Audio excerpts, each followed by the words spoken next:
ძალიან მალე გიორგი პირველად უნდა გახდეს მამა, მაგრამ იმის ნაცვლად, რომ ბავშვის დაბადებისთვის მოემზადოს, ის ყოველდღე საკუთარი სიცოცხლის შიშით ცხოვრობს. ერთი კვირის წინ მას უმძიმესი ოპერაცია გაუკეთეს, რომელიც 7 საათი და 30 წუთი გრძელდებოდა.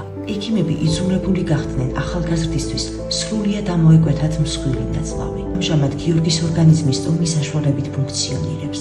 ყოველდღე ესაჭიროება მედიკამენტები, სახვევები და ინექციები. თითოეული ამპულა ფული ღირს, რომელიც ოჯახს უბრალოდ არ გააჩნია და ყველაზე საშინელი ჯერ კიდევ წინ არის. ოჯახი ელოდება კვლევის შედეგებს. მათ მხოლოდ ერთ კითხვაზე უნდა გასცენ პასუხი.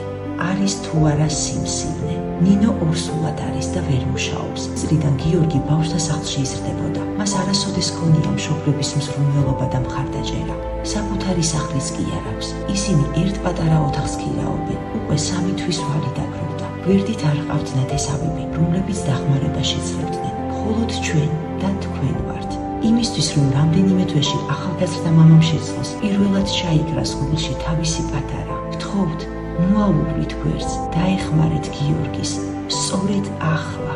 გადარიცხეთ ნებისმიერი თანხა ჩერნოვეცკის ფონდის ოფიციალური საიტის მეშვეობით.